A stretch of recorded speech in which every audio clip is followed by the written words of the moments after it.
प्याज की खेती। प्याज का वैज्ञानिक नाम एलियस सेपा है। अंग्रेजी में इसे ओनियन कहते हैं।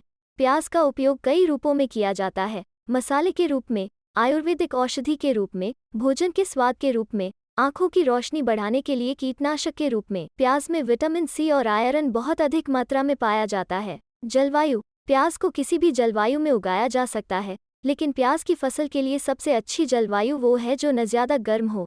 प्याज उगाने के लिए 20 डिग्री सेल्सियस से 27 डिग्री सेल्सियस का तापमान बहुत अच्छा होता है। प्याज की खेती विभिन्न प्रकार की भूमि में की जा सकती है, लेकिन उपजाऊ दोमट मिट्टी जिसमें अच्छी मात्रा में जैविक खाद और अच्छी जल निकासी प्रणाली सबसे अच्छी होती है। भूमि तैयार करना। प्याज की खेती के लिए जमीन को अच्छी तरह से तैयार करना चाहिए। सबसे पहले घास और कंकड़ पत्थर को खेत में अलग कर देना चाहिए। मिट्टी को भी थोड़ा दलदली बना लेना चाहिए। दोमट मिट्टी प्याज की खेती के लिए अच्छी होती है, जिसका पीएच मान 5.8 से कम होता है। जहां प्याज लगाया जाए वहां मिट्टी की जांच करवानी चाहिए, जहां धूप अच्छी तरह पहुंचनी चाहिए। प्याज की 3 प्रजातियां हैं: सफ़ेद प्याज, पीले प्याज, लाल प्याज। इनमें से लाल रंग का प्याज अच्छी गुणवत्ता का होता है। खाद की व्यवस्था। प्याज की खेती में जहां तक हो सके जैविक खाद का प्रयोग करना चाहिए। प्याज के लिए जमीन तैयार करते समय 300 से 350 किलोग्राम गोबर मिलाना चाहिए। उसके बाद प्रति हेक्टेयर की दर से 80 किलोग्राम नाइट्रोजन, 50 किग्रा फॉस्फोरस एवं 80 किलोग्राम पोटाश की आवश्यकता होती है। नाइट्रोजन की आधी मात्रा और फॉस्फोरस व पोटाश की पूरी मात्रा रोपाई से पहले खेत की तैयारी के समय, नाइट्रोजन की शेष मात्रा को रोपाई के 1.5 महीने बाद खड़ी फसल में डालना चाहिए। सिंचाई की व्यवस्था। प्याज की खेती के लिए सिंचाई पर उचित ध्यान देना चाहिए। प्याज को कम से कम 10 से 12 दिन की सिंचाई की आवश्यकता होती है। यदि गर्मी का मौसम हो तो सिंचाई 7 दिन के अंतराल पर और ठंड के दिनों में 15 दिनों के अंतराल पर सिंचाई करनी चाहिए। यदि पत्तियां पीली होकर गिरने लगे तो सिंचाई को बंद कर देना चाहिए। प्याज की खेती में इस बात का ध्यान रखें कि वहां पानी जमने न दें।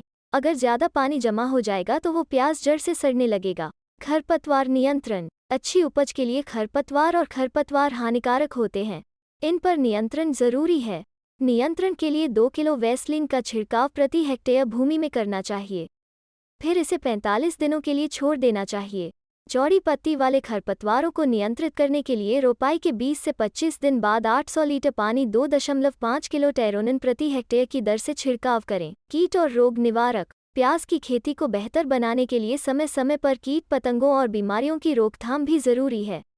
इनका मध्य भाग बैंगनी रंग का हो जाता है। यह रोग प्याज को बहुत नुकसान पहुंचाता है और तेजी से बढ़ता रहता है। यह पत्तियों से बीज तक फैलता है, जिससे इसे स्टोर करना मुश्किल हो जाता है। प्याज को इससे बचाने के लिए कॉपर ऑक्सीक्लोराइड जैसे किसी भी फफूंदनाशक का इस्तेमाल किया जा सकता है। प्याज में कई प्रकार के कीड़े होते हैं। प्याज के पत्तों के ऊपरी हिस्से को खोदकर रस चूसते हैं, जिससे पत्तियां छोटी हो जाती हैं और कई धब्बे हो जाते हैं।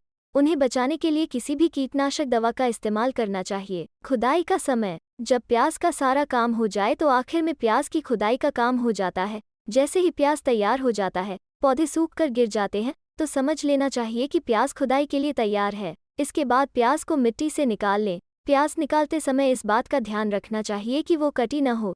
जब प्याज को मिट्टी से निकाल लिया जाए तो उसे 2 से 3 दिन धूप में रखकर खेत में ही खा लेना चाहिए।